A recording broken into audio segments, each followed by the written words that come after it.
Chapter 15. Curse.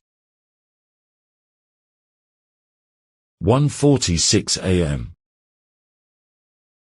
I lingered a bit longer on the text, relating it to what I already knew. I had read references to it before, but I had never read it in full. Is this you? Yes. In a somewhat distorted way, but yes. It was written 1500 years later, and as they say, a tale grows in the telling. It does, but what's real here? For starters, I'll tell you what isn't. Don't expect me to sprout wings and fly out of here. To be honest, that wouldn't surprise me. But it would surprise me. And don't expect to see flowers sprouting where I step, or trees where I sit. Well, I wasn't expecting that. This house and the beach house would already be a jungle. She laughed heartily. Yeah, it would be complicated, no doubt. But this text tells the story of the foundation of civilization. From Sumeria? Yes, and basically all civilizations. Tell me, what do you think formed the first civilization? I think the start of agriculture, right? Exactly. People stopped being nomads and following the migrations of game because they discovered another means of subsistence. But agriculture itself forced them to stay in the same place for a long time. That makes sense. So, they created communities that over time grew into cultures and later civilizations. I understand. And you say this text describes those beginnings? Yes. You know, Yahweh prepared me and Adam for a series of things. He taught us agriculture so that we could foster it later and be the beginning of said civilization. When I left Eden, I carried that knowledge with me. I exiled myself to the shores of the Red Sea, to the area now known as Harat al-Burq, in Saudi Arabia. It's a fairly fertile volcanic area. I began to apply what I knew and created an orchard, gardens, cultivated the land with cereals. It was something small, but enough to sustain me. Don't tell me, the gardens you created as you walked and the trees when you sat. Exactly.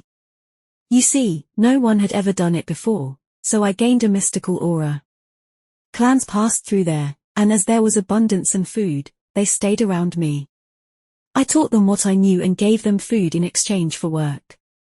The orchards grew, as did the cultivated fields of cereals. And, logically, where there is abundance, there is also population. But from what I understand, problems came right after. Of course. There was abundance on our part, and there was the envy of neighboring clans who didn't want to work the land but envied what we had. We started to be surrounded, even besieged, and it ended up in a war. With that enamored prince? No, that's just a nice addition to the legend. It wouldn't be a legend without a tragic love story for poets to tell. Fair, I laughed.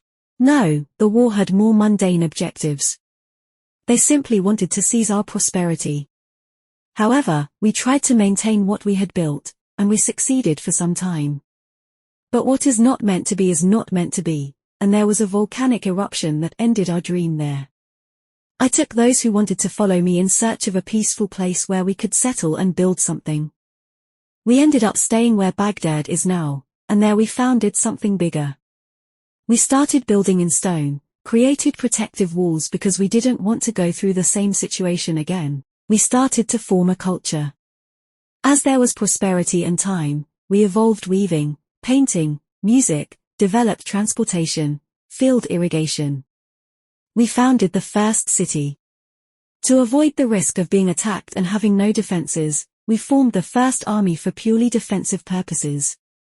And since there were people permanently occupied with things that were not directly productive, we were forced to replace the direct trade system with another, which led to the creation of currency.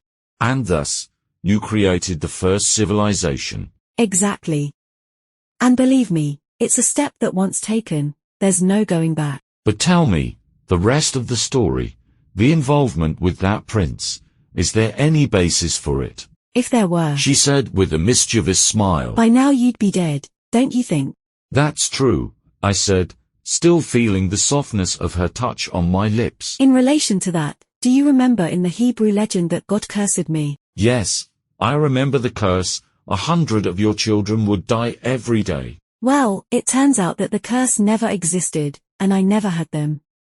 And can you guess why? I thought for a moment and looked at her.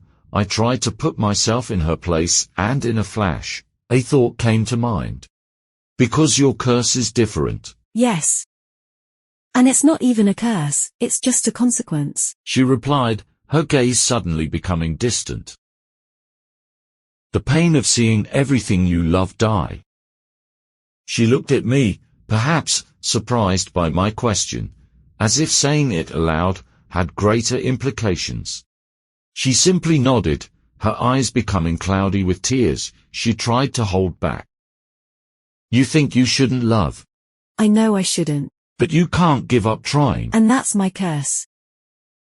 I looked at her, not as a pretentious goddess, mythological creature, or source of myths, as the creator of civilization, as an immortal being, but simply as a woman who revealed herself, full of contradictions, like any other, full of desires and wishes, like any other, with the certainty that only her longevity could give hurt, as someone who had everything and lost it time and time again, and with the strength that only going through that pain can give you.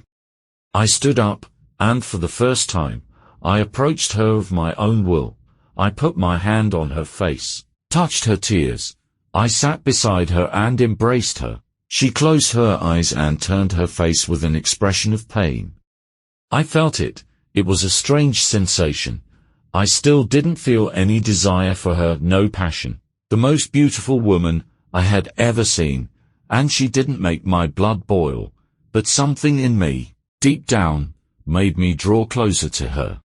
And, without realizing it, my hand pulled her face to mine, my lips sought hers, our mouths parted, our tongues touched, and we plunged into the kiss laden with sensations and feelings I had never had, and as our mouths explored each other, my arms wrapped around her, and I held her tightly.